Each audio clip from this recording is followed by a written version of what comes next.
世界各大媒体对日本的报道。日本简报：日本人在棒球比赛中击败美国人是必看的景点。美联社：日本在世界棒球经典赛上的胜利使整个国家在庆祝中统一，这让人想起随着运动员和男子足球队在2020年奥运会上取得成功而来的全国狂喜。这场胜利推动了日本棒球的发展，这项运动受到足球的挑战，成为该国最受欢迎的运动。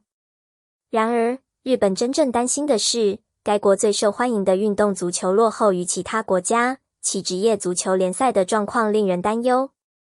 虽然该国的职业联赛低于标准杆，但它正在加大努力，试图在2022年世界杯之前提高国家队的形象。去年，本应展示亚洲一些最佳球员的亚洲冠军联赛因 COVID-19 大流行而被取消，而今年J 联赛因大流行将其冠军头衔交给了川崎前锋的热发电，便宜又清洁，可以说明日本运行。那为什么不呢？纽约时报：日本各地数以千计的温泉度假村限制了该国的热能容量，尽管它是全球第3大地热资源。温泉业主认为，热植物的猖獗发展会破坏富含矿物质的温泉，从而对它们的文化构成潜在威胁。温泉的工作原理是雨水渗入岩石中，并在冒泡之前被地球内部加热。不幸的是，日本只有不到 0.3% 的电力是由热能产生的。日本的目标是到2030年将热容量增加2倍。东京的官僚、公用事业和制造公司都无法与那些抵制热专案的温泉拥有者相提并论，因为他们担心这些专案会破坏富含矿物质的温泉。例如，几十年来，温泉旅馆一直在与潜在的热专案做斗争，尽管热发电的资质被誉为一种有前途的可再生能源。最近温泉限制越来越多，由于温泉度假城镇的反对，公司被迫放弃启动一些热专案，数量超过了支援热能的区。自从政府推出一项慷慨的政策，为热发电支付高于市场的价格以来，它刺激了一些区的管理专案。尽管如此，据能源专家称，大多数工厂的用处还不足以对日本的整体能源市场产生重大影响。最近，日本各地通过了新一轮的限制。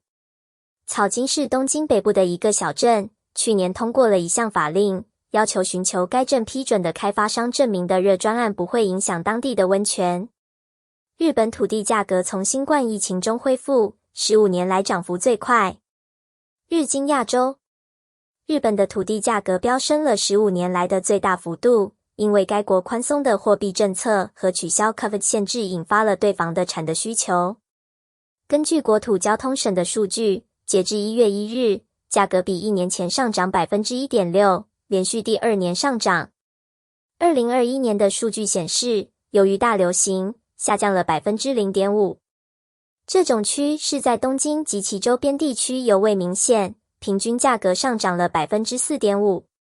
专家警告说，这些收益可能会扩大该国城市中心与苦苦挣扎的农村区之间的差距。日本和印度与中国有共同的担忧，他们无法就乌克兰的立场达成一致。南华早报：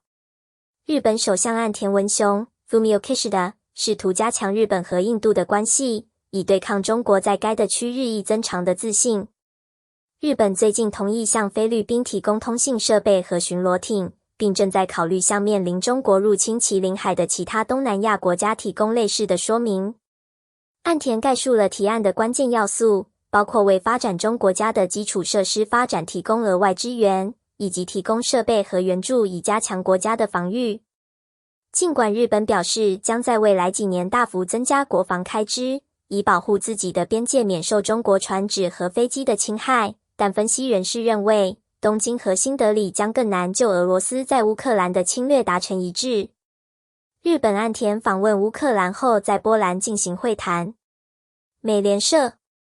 日本首相岸田文雄突然访问基辅，在俄乌边境紧张局势升级之际会见乌克兰总统沃洛德米尔·泽伦斯基。与此同时，中国领导人习近平总统在莫斯科与普京总统举行了会谈。这两个例子都反映了俄罗斯和乌克兰如何获得各国的支援。岸田后来前往波兰，会见了总理马特乌什、莫拉维茨基，就地区安全和双边关系进行了会谈。在整个持续冲突期间，波兰一直向邻国乌克兰提供军事、人道主义和政治支援。乐天银行日本 IPO 估值高达25亿美元。日经亚洲，乐天集团旗下的乐天银行将于4月21日在东京证券交易所首次公开募股。根据假设条款，此次出售将使乐天银行的市值高达3332亿日元 ，25.2亿美元。该银行预计将出售其5395万股股份，乐天集团保留其30%以上的股份。乐天银行还将发行555万股新股。世界需要日本团结7国集团反对核武器。日经亚洲，清华大学苏氏明书院战略传播学杰出客座教授南希·斯诺 （Nancy Snow） 表示，日本在2023年重返7国集团 G7 轮值主席国职位，将与2016年的上一次轮值主席国大不相同。在日经亚洲的一篇评论文章中，斯诺解释了 COVID-19 大流行如何凸显了全球卫生的重要性和多边合作的必要性，而在2016年，人们的担忧更多地集中在经济复苏、反恐和安全上。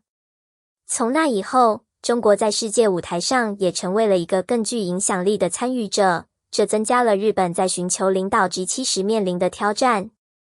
斯诺表示，作为世界第3代经济体，日本必须利用其轮值主席国职位，在地缘政治紧张局势加剧的时期展示作为负责任大国的全球领导力。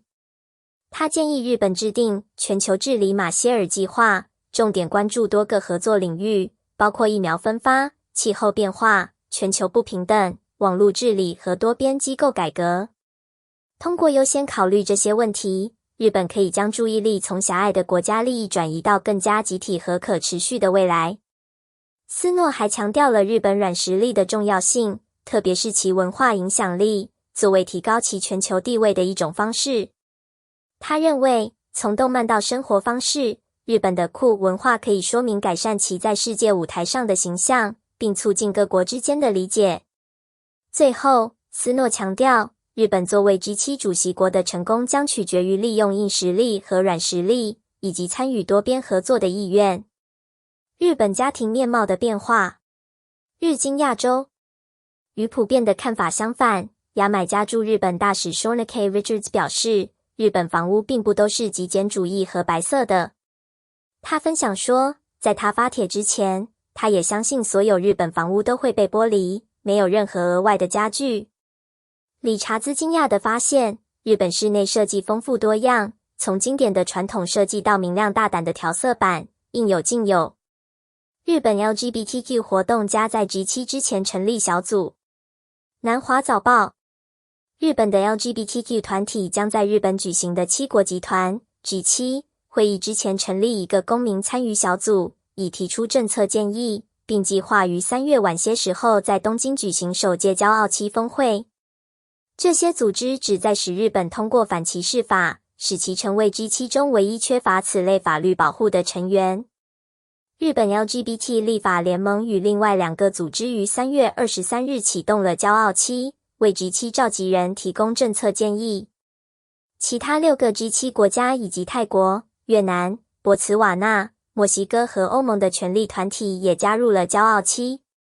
活动人士希望日本在去年签署 G7 公报后履行其承诺。该公报称其呼吁妇女和女孩以及 LGBTQ 家人士充分、平等和有意义地参与政治、经济、教育和社会所有其他领域。目前，同性关系在日本没有得到法律保护， LGBTQ 在工作、学校和家庭中继续面临歧视，迫使许多人隐藏自己的性取向。日本、英国和意大利将速度作为战斗机计划的优先事项。日经亚洲，英国、日本和意大利之间建立伙伴关系，以建造下一代战斗机远未按计划进行。合作伙伴要到2025年才能开始全面开发喷气式飞机，分工尚未确定。由于签证和移民问题，派遣工程师的计划被推迟。这意味着英国购买战斗机机队的机会很小。正如之前报道的那样，英国去年承诺为喷气式飞机的开发投入20亿英镑，26亿美元。这架喷气式飞机标志着英国自第二次世界大战以来最大的国防专案，到2040年将取代目前的欧洲战斗机台风。英国国防部已经认识到航空航太业的重要性。他声称该行业不仅在国家安全中发挥着至关重要的作用，而且在经济中也起着至关重要的作用。目前尚不清楚这架喷气式飞机是由3个国家集体飞行还是单独飞行。英国渴望在英国脱欧后保持其全球影响力，并表示希望与日本等国家建立更牢固的贸易关系。去年，英国放宽了国防工业规定，希望吸引日本企业。日本简报，全球了解日本最快捷、简约的媒体。